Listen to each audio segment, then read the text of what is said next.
From Eyewitness News, this is breaking news. No comment at all. Breaking news from downtown Bakersfield. That was former Supervisor Zack Scrivner moments ago as he walked out of his court arraignment, refusing to answer our questions.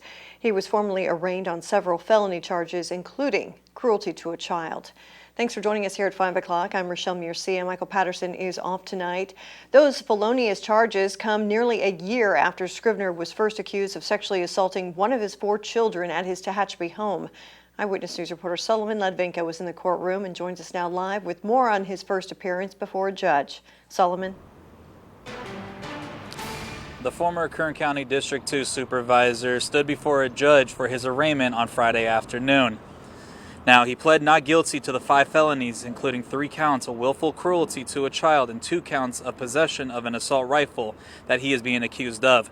He's being charged by the California Department of Justice. They had to take over the case due to the conflict of interest since Cynthia Zimmer is his aunt and the district attorney. Now, in the courtroom earlier, Scrivner looked calm. His lawyer asked for him to be released on his own recognizance because of his ties to the community and said he doesn't present a flight risk or a risk to public safety. The judge granted that request. Now, you may recall that this comes after Scrivner's house was searched in April of last year. KCSO's Donnie Youngblood said during the search, deputies found and seized about 30 guns, a small portion of psychedelic mushrooms, electronics, and possible evidence of assault and sexual assault. By August 2nd, Scrivner officially resigned from his role, citing significant health and medical reasons. His lawyer did talk to us outside the courthouse and stands by his client. We look forward to having the evidence come out in a court of law, and we firmly believe that after that happens, he will be exonerated, and he is innocent of these charges, and we look forward to vigorously defending him in court. Now, Scrivner's next court appearance is May 1st. He was ordered to surrender all of his firearms, and during this time, he cannot contact his children. In downtown Bakersfield, Solomon Ledvinka, Eyewitness News. All right, Solomon, thank you. And the DOJ has made a statement today. The California District Attorney saying no one is above the law. At the California Department of Justice, we will continue to fight for the people of California and hold those who break the law accountable. Now let's go ahead and take a look at how we got here. Jasmine Knox shows us a timeline of the events leading up to today's arraignment. Former Supervisor Zack Scrivner served almost 15 years in office before all the controversy began.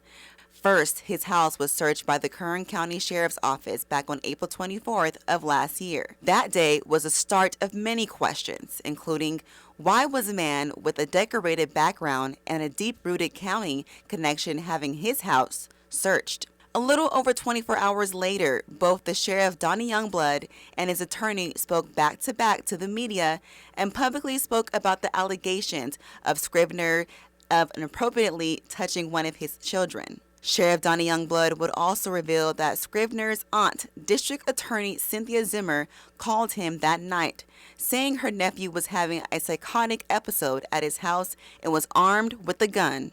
Adding to the bombshell revelations, KCSO said during their investigation, they found one of his children stabbed him twice. And after searching his house, they found multiple firearms, evidence of sexual assault, and a small amount of psychedelic mushrooms. Almost 2 weeks following the search, Scrivner took a medical leave of absence, which his attorney announced 2 days after the board was aware. Although the lack of presence has been attributed to his medical leave of absence, many community members took public comment to voice their wants of Scrivner to step down. I am requesting Mr. Scrivner to resign immediately. Mr. Scrivner should immediately step down.